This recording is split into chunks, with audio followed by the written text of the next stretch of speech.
चुनाव आयोग के पास में नागरिक अधिकार संगठनों का एक पूरा का पूरा 31 पेज का प्रतिवेदन पड़ा हुआ है, जिसमें तमाम विश्लेषण करके ये दिखाया गया है कि अगर ये सब गड़बड़ियां नहीं होती तो भारतीय जनता पार्टी 78 सीटें और खोती।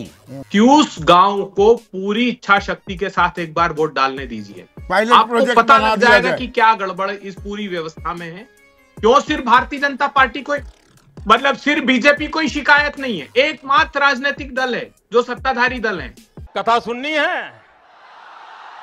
अबे दुबे जो घनश्याम तिवारी कह रहे हैं कि मार्करवाड़ी जो ये गांव है, वो कह रहे हैं भाई ऐसा नहीं हो सकता, हम एक बार खुद देखना चाहते हैं।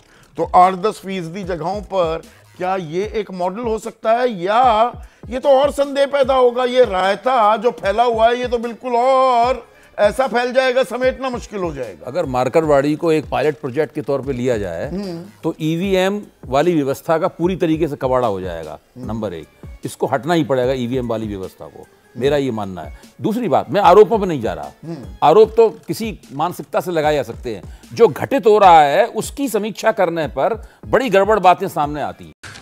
तू समझा? हाँ। नहीं, तू समझा नहीं। देखिए, आपने महाराष्ट्र के बारे में जो कहा वही ठीक बात हरियाणा पे भी लागू होती है।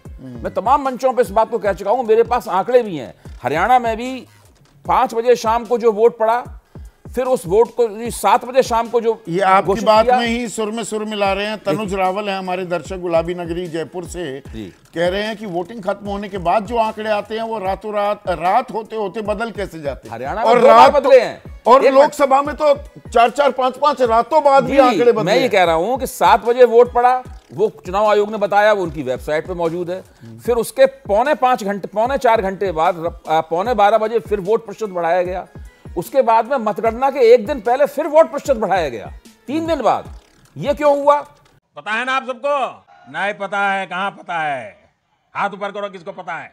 कुल मिलाकर 2 जिले तो ऐसे हैं यहाँ 11% वोट बढ़े। अब हरियाणा का आप जिक्र कर रहे हैं, ललित भाटिया हैं हमारे दर्शक हिसार से, वो कह रहे हैं अगर ईवीएम में धांधली हो रही है तो विपक्ष चुनावों का बहिष्कार करने की हिम्मत क्यों नहीं जुटा पा रहा? गेंद तो विपक्ष के पाले में भी है। गेंद चुनाव आयोग के पाले में भी है, भाजपा सारा विपक्ष कह दे कि भाई नहीं, बैलेट पेपर से ही चुनाव करवाइए। 3 पक्ष हैं, देखिए 3 पक्ष हैं, चुनाव आयोग, भारतीय जनता पार्टी यानी सरकार और विपक्ष गैर, सबके पाले में गेंद है। सब लोगों को इस गेंद को ठीक से खेलना पड़ेगा, वरना भारत में स्वतंत्र और निष्पक्ष चुनावों की साख नहीं, तीनों की बात नहीं। दरअसल तो अब एक और छोटी सी बात, एक और हम जनता जनार्दन सबसे बड़ा हक क्या है?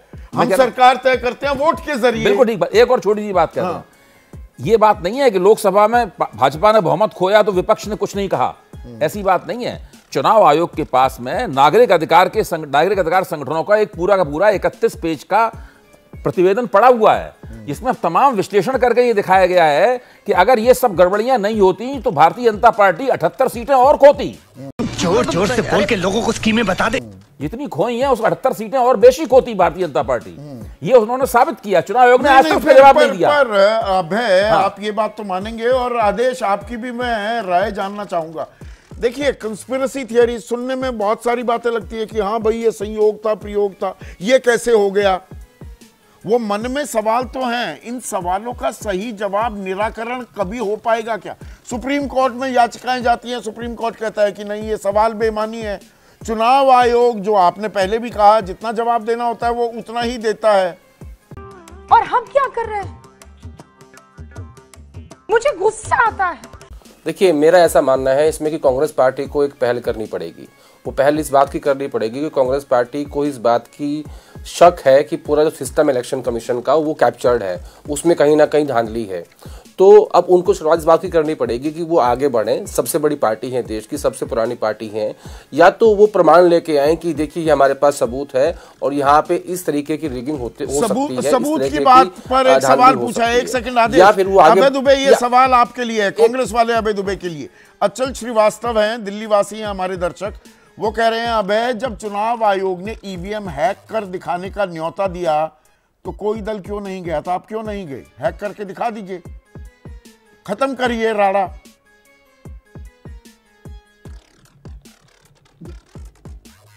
संदीप चौधरी जी, सिर्फ हैक करने का सवाल ही कहां है? ये सवाल प्रतिपक्षियों ने नहीं उठाया कि हैक की जा रही है मशीन। मैनिपुलेशन है, वो प्रोग्रामेबल है मशीन्स, ऐसा नहीं है कि सिर्फ हैक करने से ही मशीन सिस्टम को, जब वो इंटरनेट से कनेक्टिविटी होगी तो हैक का प्रश्न होगा, लेकिन वो प्रोग्रामेबल है। उसमें मैंने तो प्रमाण दिए, और जितने लोगों ने केस जो सुप्रीम कोर्ट ने डिस्पोज ऑफ किए, क्या किए एडीआर की पिटीशन को, कि ऐसी बहुत सारी याचिकाएं लगी, उनके साथ निर्णय हो जाएगा, और डिस्पोज ऑफ कर दी। तो यहां पर एक मत होकर, ये बिल्कुल ठीक घनश्याम तिवारी जी की बात से सहमत हूं कि उस गांव को पूरी इच्छा शक्ति के साथ एक बार वोट डालने दीजिए, आपको पता लग जाएगा कि क्या गड़बड़ इस पूरी व्यवस्था में है।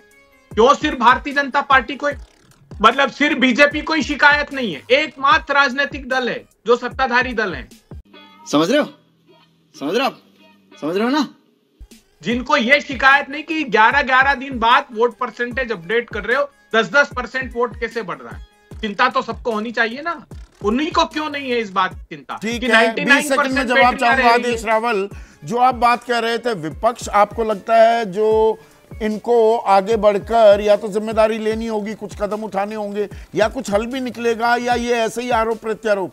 अब तो बहुत लंबा समय बीत गया है ना। 20 सेकंड में जवाब चाहूंगा प्लीज।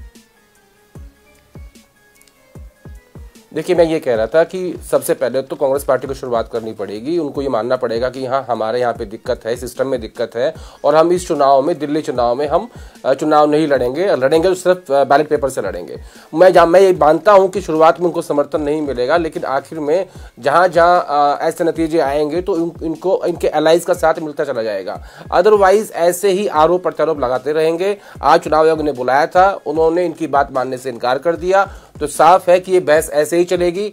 और इसमें सबसे बड़ा सवाल ये है संदीप जी कि इलेक्शन कमीशन और सुप्रीम कोर्ट, जो देश के सबसे बड़ी इंस्टीट्यूशन है, उनको आगे बढ़ के देश की जनता को पारदर्शिता के बारे में बताना चाहिए कि क्या चीज होती है। आरोप लगाएगी और सही आरोप भी लगाएगी कि घबरा गए, डर गए, और ये तो लोकतंत्र विरोधी लोग हैं कि चुनाव का बहिष्कार कर रहे हैं।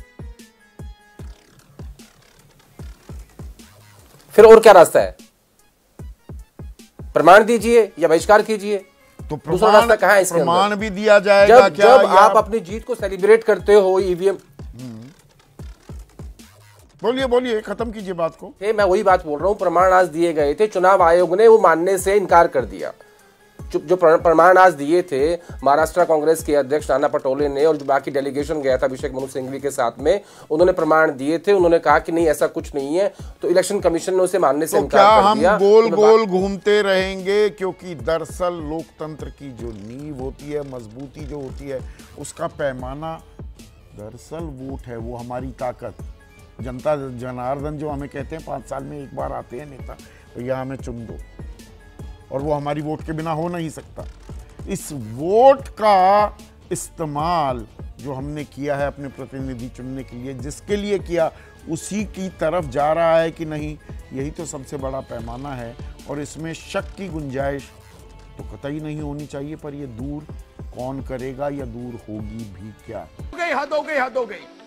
Thank you for being here. बहुत बहुत धन्यवाद। आपको अच्छी लगी तो ऐसे थोड़ा मार दीजिए हाथ, आप थोड़ा सा मार दीजिए। आपको अगर अच्छी लगी मार दीजिए।